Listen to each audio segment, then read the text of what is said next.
नमस्कार साथियों, मैं अवनीश कुमार श्रीवास्तव एक बार फिर से ज्ञान अकेडमी के यूट्यूब चैनल में आप सभी का स्वागत करता हूं।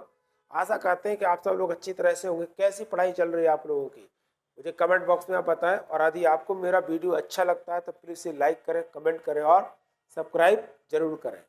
हम पढ़ रहे हैं भारत का संविधान। संविधान में हम पढ़ चुके हैं। इससे पहले संविधान के भाग चार भाग तक यदि आपको कोई डाउट होता है तो प्लीज आप मुझे कमेंट बॉक्स में जरूर बताएं। संविधान के भाग 5 में हम लोग क्या पढ़ रहे हैं? संघ की कार्यपालिका। मैंने आपको बताया था कि संघ की जो कार्यपालिका है, उस संघ की कार्यपालिका में कौन कौन व्यक्ति सम्मिलित होता है। क्या बताया था? पहला मैंने बताया था आपको राष्ट्रपति सम्मिलित होता है इसमें। दूसरा मैंने बताया आपको उपराष्ट्रपति सम्मिलित होता है इसमें। तीसरा पीएम बताया, फिर मंत्री परिषद, और एक और क्या बताया था? महान्यायवादी। तो संघ की कार्यपालिका में इतने सारे व्यक्ति क्या होते हैं? सम्मिलित होते हैं। राष्ट्रपति हम पढ़ चुके हैं, उपराष्ट्रपति हम पढ़ चुके हैं, प्रधानमंत्री हमने पढ़ लिया है, और मंत्री परिषद भी हम क्या कर चुके हैं? पढ़ चुके हैं। तो आज हमको क्या पढ़ना है? स्पेशल महान्यायवादी के बारे में हम आज पढ़ाएंगे। तो सबसे पहले पूछेगा हमसे, महान्यायवादी का जो उल्लेख है वह संविधान के किस आर्टिकल में? तो आर्टिकल 76 के अनुसार क्या दिया है? आर्टिकल 76 के अनुसार भारत का एक क्या होगा? महान्यायवादी होगा। क्या होगा? भारत का एक महान्यायवादी होगा। तो हमसे पूछेगा महान्यायवादी, इंग्लिश में कहते हैं इसको अटॉर्नी जनरल। अटॉर्नी जनरल क्या कहते हैं इंग्लिश में इसको? Attorney general of India, Bharat का महान्यायवादी। पूछे किस आर्टिकल में इसका उल्लेख किया गया है? तो महान्यायवादी का उल्लेख भारतीय संविधान के आर्टिकल 76 के अंतर्गत इसका उल्लेख किया गया। पहला क्वेश्चन तो हमसे यही पूछेगा। दूसरा क्वेश्चन पूछेगा महान्यायवादी को नियुक्ति किसके द्वारा की जाती है? तो महान्यायवादी की नियुक्ति किसके द्वारा की जाती है? भारत के राष्ट्रपति के द्वारा। दूसरा क्वेश्चन क्या पूछेगा? महान्यायवादी की नियुक्ति किसके द्वारा की जाती है? तो महान्यायवादी की जो नियुक्ति है वो भारत के राष्ट्रपति के द्वारा की जाती है। तो भारत का जो राष्ट्रपति है वो किस व्यक्ति को महान्यायवादी नियुक्त करता है? तो किस व्यक्ति को नियुक्त करता है? जिसे सुप्रीम कोर्ट के न्यायाधीश बनने की क्या रखता हो? वो योग्यता रखता हो। तो सुप्रीम कोर्ट के न्यायाधीश बनने की क्या रखता हो? योग्यता रखता हो। ऐसे व्यक्ति को हम क्या करते हैं? भारत का महान्यायवादी नियुक्त कर सकते हैं। तो पहला क्या हो जाएगा? आर्टिकल 76 में महान्यायवादी का उल्लेख किया गया है। नियुक्ति कौन करता है महान्यायवादी की? तो भारत के राष्ट्रपति के द्वारा हम क्या करते हैं? महान्यायवादी को नियुक्त करते हैं। भारत का राष्ट्रपति किस व्यक्ति को महान्यायवादी नियुक्त करेगा? तो भारत का राष्ट्रपति किस व्यक्ति को करता है? जो सुप्रीम कोर्ट के न्यायाधीश बनने की क्या रखता हो? योग्यता रखता हो। लगातार आप पढ़ते रहिए, कंटिन्यू, वीडियो को स्किप ना करें। हर चीज आपको मैं क्या कर रहा हूँ, एग्जाम की दृष्टि से जो भी इम्पोर्टेंट है वो मैं सारा आपको क्या करूंगा, इस वीडियो में बताऊंगा। आप पॉलिटी को आपको कहीं से पढ़ने की जरूरत नहीं है। जो भी आपके एग्जाम में क्वेश्चन आ रहे हैं वो सारे के सारे, कोशिश मेरी यही है वो सारे क्वेश्चन आपको क्या करें, एक ही वीडियो में सारे के सारे आपको एक ही जगह से सारी चीजें आपको प्राप्त हो जाए। एमपीपीएससी प्री के लिए तो बहुत इंपोर्टेंट क्लास है। जो भी बच्चे पीएससी की तैयारी कर रहे हैं वो कंटिन्यू पॉलिटी के सारे वीडियो मैंने आपको प्ले लिस्ट में अलग से डाल दिए। तो वहां पर जाके आप सारे वीडियो क्रम से संविधान के भाग 1 से लेके सारे मैंने उनको कंप्लीट सीरियल टू सीरियल मैंने क्या किया उनको आपको बताया है। तो कोई भी डाउट होता है तो प्लीज़ आप मुझे कमेंट करें, कमेंट बॉक्स में बताएं कि सर ये चीज़ अगर आपको कोई भी किसी प्रकार का भी डाउट होता है या कोई ऐसा क्वेश्चन जो आपके एग्जाम में आया जो आपको नहीं आ रहा समझ में, मैं आपको नेक्स्ट वीडियो में उसके बारे में जरूर आपको क्या करूँगा, डिस्कस करूँगा। तो सुप्रीम कोर्ट के न्यायाधीश बनने की क्या होना चाहिए? इसके पास योग्यता होनी चाहिए। अब इसका काम क्या रहता है या पूछे इसका कार्यकाल पहले कितना होता है? तो महान्यायवादी का जो कार्यकाल होता है वो कोई निश्चित नहीं होता है। कार्यकाल कैसा होता है इसका? निश्चित नहीं होता है इसका कार्यकाल। किसका? महान्यायवादी का। तो क्या करता है? राष्ट्रपति के प्रसाद पर्यंत कार्य करता है। राष्ट्रपति के प्रसाद पर्यंत कार्य करता है। राष्ट्रपति के अधीन रहकर ये क्या करेगा? काम करेगा। अब इसका काम बेसिकली है क्या? पहले इसको नोट कर लो, फिर बताता हूं आपको।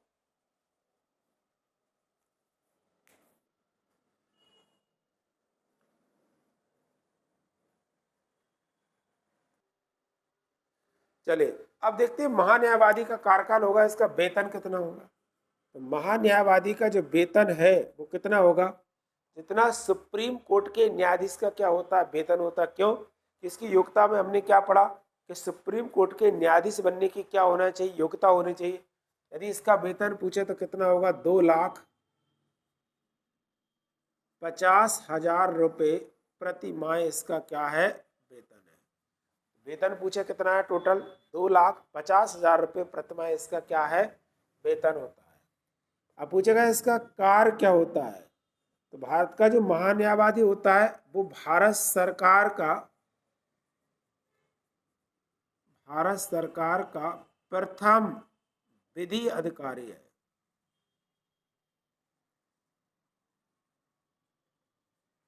क्या है? यह भारत सरकार का प्रथम लीगल एडवाइजर है, विधि अधिकारी है। मतलब क्या होता है कि सरकार को जब भी कानूनी मामलों में सलाह की आवश्यकता होती है तो इस सरकार को क्या करता है? कानूनी मामलों में सलाह देता है। इसका काम क्या होगा? यह सरकार का प्रथम विधि अधिकारी होता है, लीगल एडवाइजर होता है, जो सरकार को कानूनी मामलों में क्या करेगा? सलाह देगा। सरकार को जब भी किसी कानूनी मामले में सलाह की आवश्यकता होती है तो सबसे पहले कौन व्यक्ति देता है? महान्यायवादी उसको क्या करेगा? सलाह देगा। इसलिए हमने पढ़ा, क्वेश्चन हमसे एग्जाम में पूछता है कि भाई कौन सा सदस्य है जो संसद का सदस्य ना रहते हुए भी, संसद का सदस्य ना रहते हुए भी उसकी प्रत्येक कार्यवाही में क्या करता है? भाग लेता है। ये संसद का सदस्य नहीं होता है, लेकिन संसद की जितनी भी सारी बैठकें होती है, जो भी कार्रवाई होती है, उन सभी बैठकों में क्या करता है? भाग लेता है, मतलब पार्टिसिपेट करता है।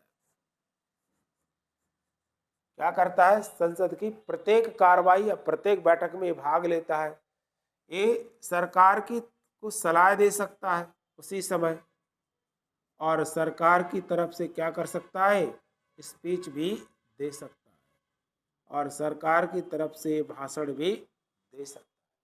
जब भी कोई संसद में कानून से संबंधित कोई भी प्रश्न यदि पूछता है तो उसके मामले में ये क्या कर सकता है? उसी समय उसका जवाब दे सकता है।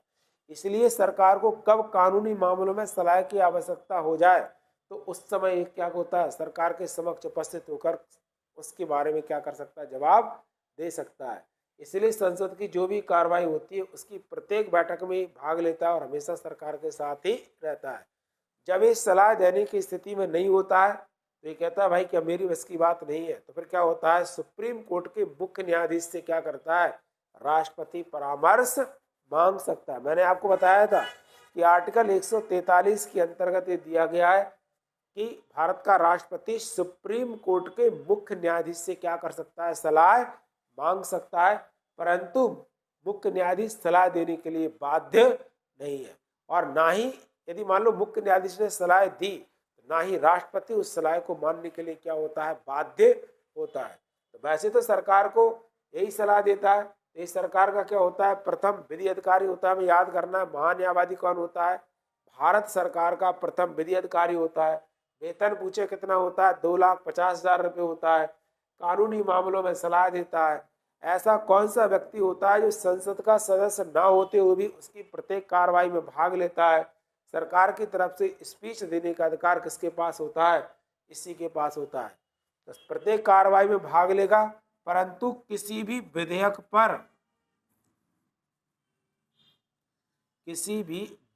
पर इसे क्या होता है? मत देने का अधिकार नहीं होता है।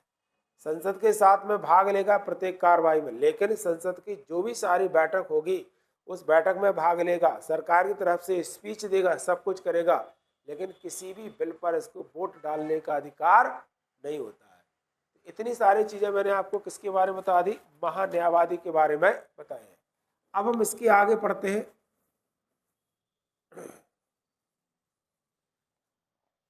अब पूछेगा वर्तमान में भारत के महान्यायवादी कौन है। तो वर्तमान में भारत के महान्यायवादी कौन है, आर वेंकट रमन है।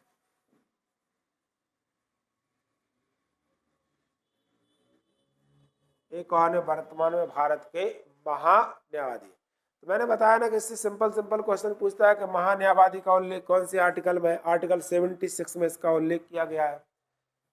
नियुक्ति कौन करता है महान्यायवादी की, राष्ट्रपति नियुक्त करता है। किस व्यक्ति को नियुक्त करता है, तो जो सुप्रीम कोर्ट का न्यायाधीश बनने की क्या रखता है, योग्यता रखता है। वेतन पूछे कितना होता है, 2,50,000 रुपये। कार्यकाल क्या होता है इसका, कोई भी निश्चित कार्यकाल नहीं होता, राष्ट्रपति के अधीन रहकर ये क्या करता है, काम करता है, क्या करता है। और यह सरकार का प्रथम विधि अधिकारी होता है, जो सरकार को कानूनी मामलों में क्या करता है, सलाह देता है।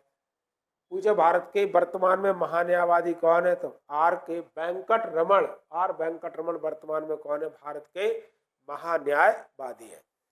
तो ये मैंने आपको क्या किया, इस तक कंप्लीट करा दिया। इससे पहले मैंने आपको क्या बताया था, उप प्रधानमंत्री के बारे में और बताया था कि भारत के अभी तक कितने व्यक्ति उप प्रधानमंत्री बन चुके हैं। तो पुराना वीडियो देखना, लगातार आपको कंटिन्यू मैंने बताया था।